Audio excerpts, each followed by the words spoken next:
Wait a minute. जिनका भी यहाँ पे जो ट्रेंड लाइन के बेसिस पे ट्रेड ले रहे थे, उनका स्टॉप लॉस लिया एंड देन यहाँ से एक फ्रेश पोजीशन बना के, क्योंकि ट्रेडिंग बहुत इजी है, लोग इसको कॉम्प्लेक्स बना दिए हैं अलग अलग स्ट्रैटेजी दिखा के, अलग अलग चीज़ दिखा के। एक सिंपल चीज़ सीख लो, डिमांड एंड सप्लाई जोन कैसे बनाते हैं। Hello, welcome back to my channel wakeup Aadi. तो आज हम लोग वापस से एक ट्रेड वाला वीडियो लेके आए हैं जिसपे मैं अपना पर्सनल ट्रेड आप लोग से शेयर करूंगा। उसके पीछे का लॉजिक क्या था, क्या देख के लिया था, चार्ट हम लोग साथ में पढ़ेंगे। मैंने ऑलरेडी बनाया हुआ है, बट क्योंकि मुझे आपको समझाना है तो हम लोग एकदम फ्रेश, मतलब स्टार्टिंग से चालू करेंगे कि मैंने चार्ट को कैसे देखा था। एंड तब आपको भी आइडिया होगा कि अच्छा चार्ट को ऐसे देखते हैं। क्योंकि देखो क्या है ना कि आज के टाइम में ट्रेडिंग से रिलेटेड बहुत ज़्यादा नॉलेज है, बट किसी के पास प्रैक्टिकल नॉलेज है नहीं। मेरा फोकस यही है कि मैं आपको प्रैक्टिकली दिखा के समझाना चाहता हूँ, सिखाना चाहता हूँ। ठीक है, तो प्लीज़ वीडियो को ध्यान से देखना। कुछ चीज़ें नहीं समझ में आ रही तो देखो, मैं निर्मला सीतारमन नहीं हूँ, तो मैं टैक्स नहीं लेने वाला। और कमेंट करने में कोई पैसा नहीं जाता किसी का। तो प्लीज़ वहाँ पे कमेंट को ना यूटिलाइज करो, वहाँ पे जाके लिखो आदित्य मुझे ये चीज़ नहीं आ रहा, कुछ भी लिख दो। अच्छा लग रहा है तो भी लिख दो, नहीं अच्छा लग रहा है तो भी लिख दो, बस लिख दो, क्योंकि व्यूज़ आएंगे ना इसलिए। तो चलो आगे बढ़ते हैं। तो ये एक क्रिप्टो में ट्रेड था, मैंने बिटकॉइन कैश में लिया था। मैंने कब लिया था, कितना क्वांटिटी लिया था, क्या देख के लिया था, वो मैं आपको आगे वीडियो में बता दूंगा। एंड प्लीज़ अगर आप डिमांड एंड सप्लाई जोन अभी तक बनाना नहीं सीखे हो तो प्लीज़ मैं वो जाके वीडियो देखो, यूट्यूब पे पड़ा हुआ है डिमांड एंड सप्लाई जोन। वो समझ गए तो आपका ट्रेडिंग बहुत ईजी हो जाएगा, क्योंकि हम लोग ट्रेडिंग को सिंपल रखना चाहते हैं। कॉम्प्लेक्स करके कोई फ़ायदा नहीं है, क्योंकि हम लोग अपनी गर्लफ्रेंड को भी नहीं समझ पाते, क्योंकि वो भी बहुत कॉम्प्लेक्स होती हैं। हालांकि मेरे पास नहीं है, बट ठीक है, लोगों को देख कर बोलता हूँ। तो हमें क्या करना है, जितना ट्रेडिंग को सिंपल रखोगे उतना आपके लिए अच्छा है। क्योंकि ट्रेडिंग अगर सिंपल हो गई तो आपको ना ज़्यादा दिमाग नहीं चलाना होगा। आपका एक सर्टेन सेट ऑफ पैरामीटर्स है जो आपको फॉलो करना है। वो क्राइटेरिया आके अगर फॉल कर रहे हैं तो आपको वहाँ पे एक्सिक्यूशन करना है। अब जितना कॉम्प्लेक्स करोगे, ये इंडिकेटर वो इंडिकेटर, तो उतना वो चीज़ आपको ना और क्या कहते हैं, फेयर ऑफ मिसिंग आउट और ये सब चीज़ वाला दे देगा, क्योंकि टाइम नहीं रहेगा तो आप कैसे ट्रेड लोगे। तो हमेशा ना ट्रेडिंग को सिंपल रखो, और ट्रेडिंग को सिंपल रखने का सबसे अच्छा तरीका होता है कि आपको पता होना चाहिए रिएक्शन पॉइंट कहाँ से डिमांड जोन आ सकता है, कहाँ से सप्लाई जोन आ सकता है। कंफर्म नहीं, बट एक प्रोबेबिलिटी, क्योंकि trading is a probability game. और प्रोबेबिलिटी कितने की होगी, तीन चीज़ की प्रोबेबिलिटी हो सकती है, up side, down side, sideways. तो आपको हर एक प्रोबेबिलिटी के हिसाब से अपने आप को प्रिपेयर करना होगा। तो अब ज़्यादा टाइम वेस्ट नहीं करते हैं, सीधा वीडियो की तरफ चलते हैं और लास्ट में मिलते हैं। जेका अभी आपके सामने ये चार्ट दिख रहा होगा, कॉम्प्लेक्स लग रहा होगा। 2 मिनट दो, अभी सब सिंपल कर देता हूँ, आप भी वहीं पे रहोगे जहाँ पे मैं हूँ। फेसबुक बंद कर देता हूँ। ठीक है, तो चलो मैं पहले दिखा देता हूँ पोजीशंस।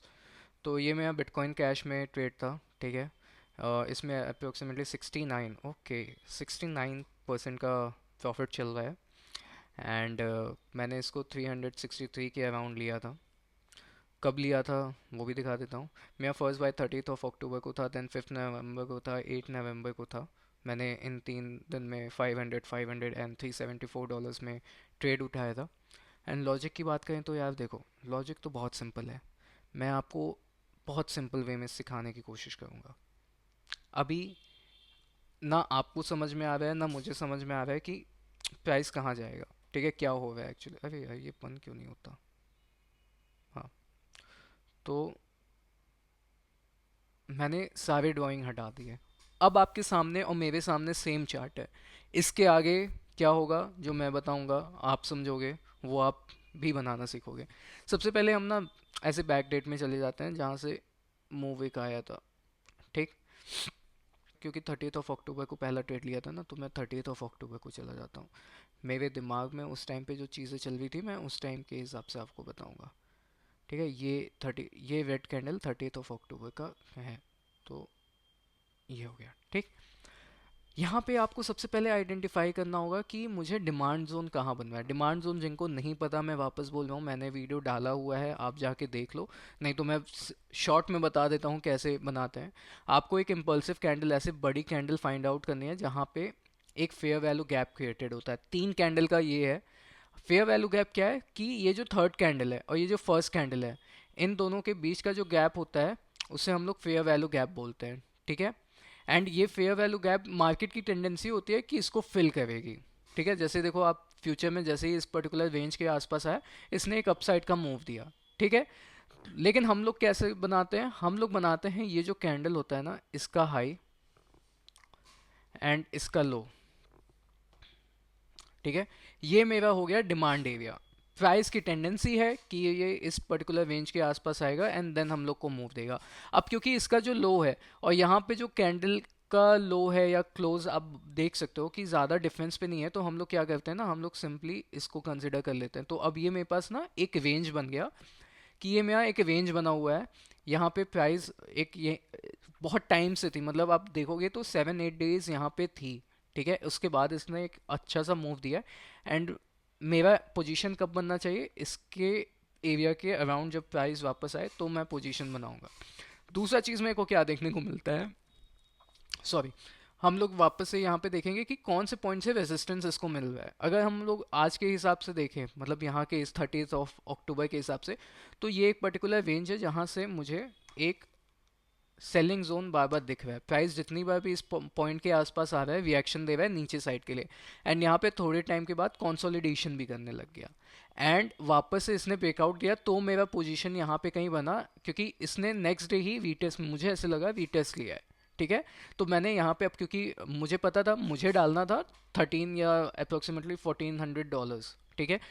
बट मैं श्योर नहीं था, प्राइस हो सकता है नीचे यहाँ से चला जाए, तो मैंने बस $500 डाला कि इन केस अगर मेरे फेवर में जाता है तो मैं यहाँ पे अपना आराम से ले सकता हूँ। और मेरा टारगेट कुछ नहीं है, मेरा टारगेट इसका ये पर्टिकुलर एरिया है, ठीक है, पहला, ठीक। सिंपल सा ट्रेड था। प्राइस अगले बार क्या करता है, देखो वापस से इसी पर्टिकुलर डिमांड के आसपास आया एंड यहाँ से एक अपसाइड का मूव दिया। उसके बाद हम लोग क्या देख सकते हैं कि जो नीचे से, अब ये तो मैंने रेसिस्टेंस का बता दिया, सपोर्ट भी तो बना सकते हैं ना, जो जनरली लोग बनाते हैं। तो सपोर्ट कैसे देख के बनाते हैं, उनको ये लगता है कि ये मेरा सपोर्ट है, प्राइस बार बार यहीं से आके इसने अपसाइड का मूव दिया है, यहाँ से टच करके ऊपर गया, यहाँ से टच करके ऊपर गया, यहाँ से टच करके ऊपर गया। तो आप देख सकते हो कि ये एक सपोर्ट एक्ट कर रहा है, ठीक है। दूसरा चीज़ अगर आप देखो, तो जो ट्रेंड लाइन बनाते हैं वो कैसे इसको अप्रोच करेंगे, ये मेरा ट्रेंड लाइन बन गया, ये मेरा ट्रेंड लाइन हो गया। यहाँ पे इसने सपोर्ट लिया, वापस से यहीं से सपोर्ट लिया, वापस से सपोर्ट लिया। अब आप देखो बनाने का कई तरीका है, आपको जितना नॉलेज आता है आप उसको देखो। अब अगर मैं बस ट्राइंगल को देखूं तो ये समथिंग असेंडिंग ट्राइंगल पैटर्न मेरे को दिख रहा है। अगर आप ये देखो, ये मेरा असेंडिंग ट्राइंगल पैटर्न है, और यहाँ पे देखो इसने अच्छे से लिक्विडिटी लिया, जो भी यहाँ पे शॉर्ट किया होगा उनके स्टॉप लॉस लेके नीचे गया। एंड अगेन अगर मैं इस ट्रेंड लाइन को आगे एक्सटेंड करता हूँ तो देखो यहाँ पे भी ये ट्रेंड लाइन क्या किया, ट्रेंड लाइन को फॉल्स किया। जिनका भी यहाँ पे जो ट्रेंड लाइन के बेसिस पे ट्रेड ले रहे थे, उनका स्टॉप लॉस लिया एंड देन यहाँ से एक फ्रेश पोजीशन बना के, क्योंकि स्टॉप लॉस लिया है, अब जो लॉन्ग के साइड से स्टॉप लॉस लेगा उनका क्या होगा, सेल, स्टॉप लॉस होगा। सेलिंग हुआ, बड़े प्लेयर्स ने बाई किया, अपसाइड का एक मूव देखने को मिल गया। एंड बट आप देखो डिमांड, असली डिमांड जोन कहाँ से था, यही एक पर्टिकुलर एरिया था ना, यहाँ से इसने टच लेके अपसाइड का मूव दिया। दैट इज़ वाई आई से कि ट्रेंड लाइन पे ज़्यादा विलाय, किसी भी चीज़ पे ज़्यादा विलाय नहीं करते, हर एक पॉसिबिलिटी लेके चलना चाहिए। प्राइस ने एग्जैक्टली यहीं से सपोर्ट लेके ऊपर पोजीशन के लिए एक रन दिया। जैसे ही ये लेवल आया, देखो यहाँ पे इसने इसके बाद ही एक सेलिंग प्रेशर दिखाया, ठीक है। अब आपको चार्ट और एनालाइज करना है, आपको ना सारे चीज़ मार्क करनी होंगी, फिर आप देखो कि आपका कौन सा ऐसा पॉइंट है जहां से आपको बार बार सेलिंग देखने को मिल रहा है। अगर मैं इस एरिया के आसपास ले जाता हूं तो आपको सेलिंग देखने को मिल रहा है, जी हाँ, ये एक पर्टिकुलर एरिया हो गया जहां से बार बार सेलिंग आ रहा है। प्राइस इस पर्टिकुलर पॉइंट पे आया, सेलिंग दिया, यहाँ पे आया सेलिंग दिया, यहाँ पे आया सेलिंग दिया। तो ये एक मेजर रेजिस्टेंस एरिया मेरा बना हुआ है जहाँ से सेलिंग आ सकता है। देखो प्राइस जैसे ही इस पर्टिकुलर पॉइंट के आसपास आया, इसने लिक्विडिटी लेना स्टार्ट कर दिया। बहुत लोग यहाँ पे पोजीशंस बनाए होंगे, क्योंकि technical analysis studying history on chart, ठीक है। हिस्ट्री क्या बताता है, सेलिंग है इस एरिया के पास, तो यहाँ पे जैसे ही प्राइस गया, लोग सेलिंग के लिए, मतलब शॉर्ट के लिए ओपन कर दिए पोजीशन। जैसे ही शॉर्ट करने के लिए ओपन कर दी पोजीशन, जो बड़े प्लेयर्स होते हैं, वेल्स, शार्क, उन्होंने उनके स्टॉप लॉस ले लिए एंड देन यहाँ पे अब जब क्योंकि लिक्विडिटी ले लिया है तो उनको अब चांसेस मिल गया ऊपर जाने का, एंड क्योंकि मार्केट सेंटिमेंट भी पॉजिटिव में है तो मार्केट यहाँ से अपसाइड के लिए एक मूव दे दिया। And that is how trade works. अब इस चार्ट में कुछ भी नहीं है, सिंपल इतना चार्ट था। हमेशा आपको बस ये देखना है, कि कहाँ कहाँ से सेलिंग आ सकता है। अगर आप इस एरिया के अराउंड भी देखते हो तो, सॉरी, अगर आप इस एरिया अराउंड पे देखते हो तो यहीं पे देखो इसने रेजिस्टेंस के अराउंड ही इसी पर्टिकुलर पॉइंट के पास ही थोड़ा सा कंसोलिडेशन किया, साइडवेज हो गया। तो बहुत लोग क्यों, क्योंकि जो यहाँ पे बाई किए होंगे वो यहाँ पे सेल कर रहे होंगे। तो यहाँ पे क्या हुआ, लोग जो यहाँ पे बाई किए थे वो यहाँ पे सेल कर रहे हैं, जो शॉर्ट टर्म के लिए ले रहे हैं। हमें क्या करना है, हमें ट्रेलिंग स्टॉप लॉस लेके चलना है। अब जैसे ही यहाँ पे फ्रेश पोजीशंस बिल्डअप हुए, वापस एक रैली देखने को मिल गया। और ऑल टाइम हाई हम लोग का क्या है, 720 के अराउंड है।